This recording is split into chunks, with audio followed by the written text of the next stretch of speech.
and somehow creating this maze of particles in which creatures can hide, in which creatures can feel safe, kind of a shelter.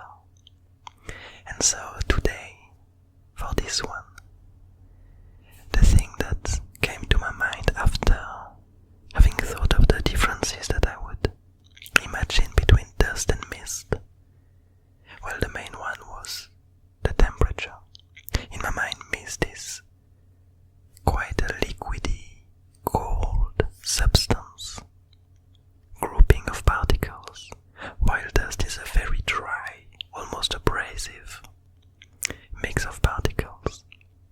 But then, well, yeah, I keep on saying it, but for the third time, the Dark Tower kind of came to my mind, because this idea of dust kind of reminds me of these deserted places, and these deserted places remind me of the Gunslinger.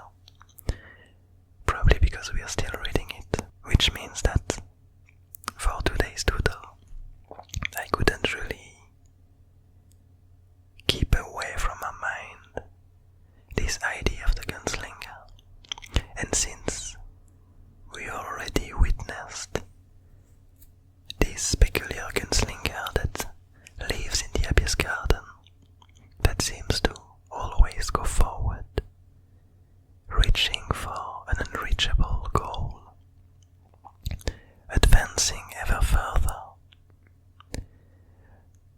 going towards some place, towards some person, following this peculiar person that we don't know about. So I thought that it would be really suiting, suits. It would really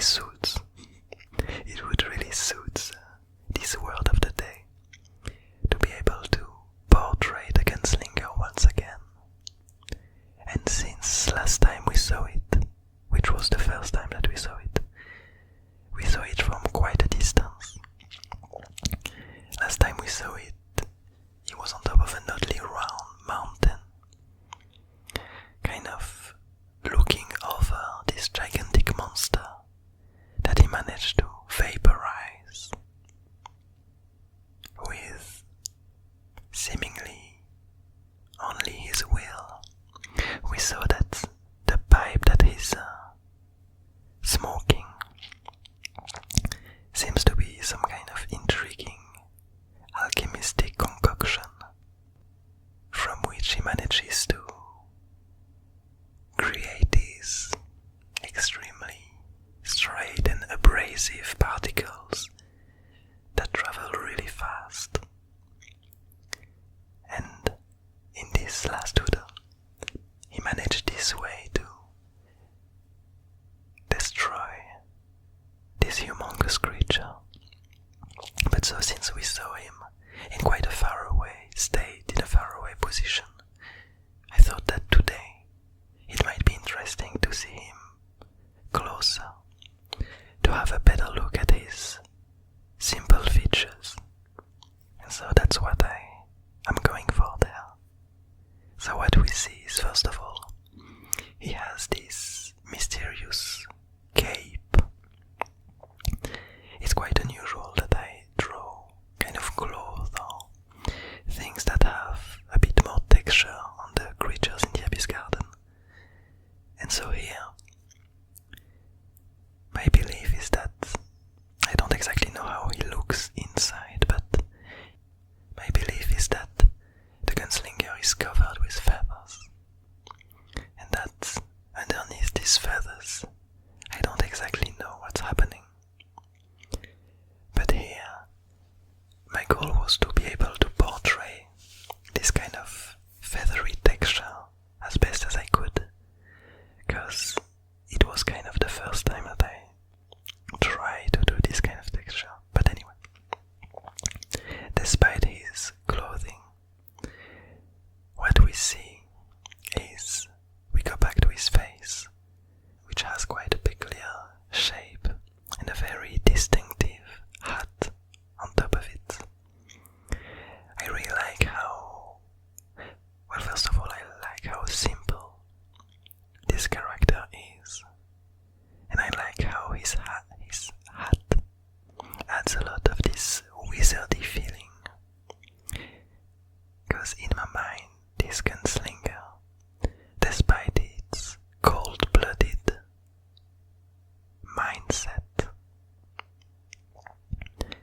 has quite a peculiar knowledge of the plants of the Abyss Garden, of the chemicals that are generated and that you can gather in the different parts of the Abyss Garden.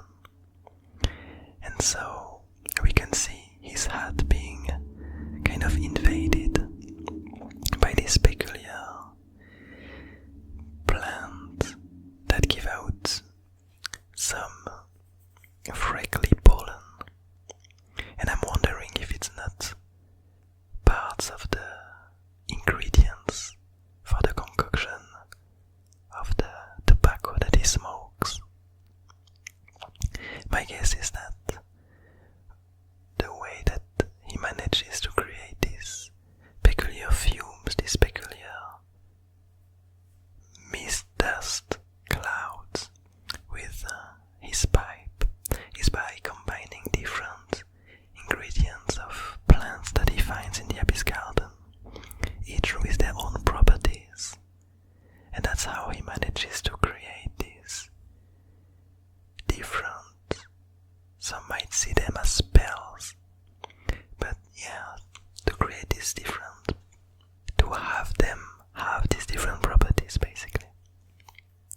And so here, our character, the gunslinger, is seemingly moving forward, while a lot of dust and a lot of intriguing entities fly towards him, but he seems totally unfazed, as always.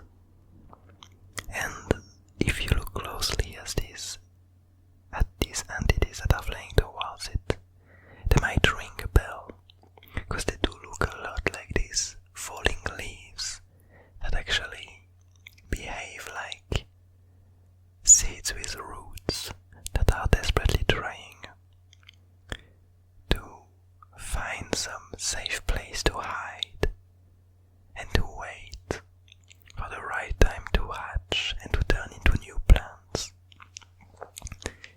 And so the way I interpret it here is that all of these seeds that usually come from a plant that is decaying, that is dying, all of these seeds are fleeing the direction in which the gunslinger is heading towards. The gunslinger is advancing towards this place, which apparently is filled with death and decay. And so, since the last few doodles, I did always, most of the time, create a tiny sketch before doing the doodles, a tiny sketch of the overall composition that I imagined.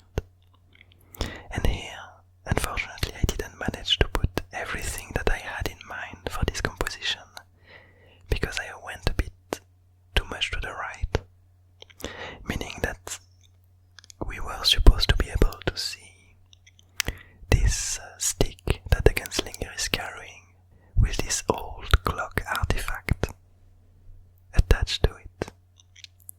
But now I know what it looks like and I have a design for it up close. And I'm guessing that the next time we see the gunslinger,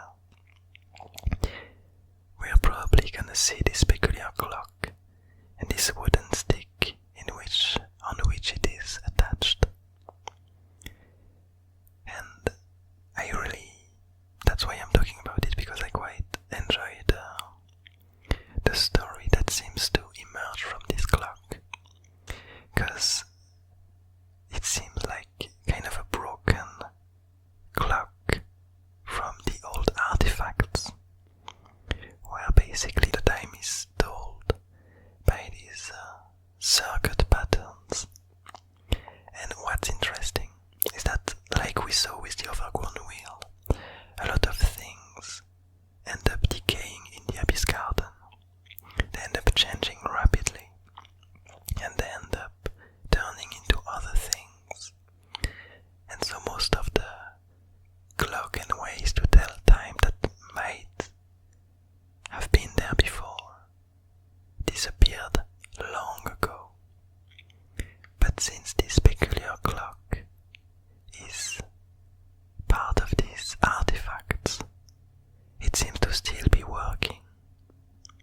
that's quite interesting, because I'm guessing that this clock, which might actually not really be a clock, but maybe more of a compass, is what the gunslinger listens to, is what the gunslinger follows in order to reach this evasive person that it's hunting.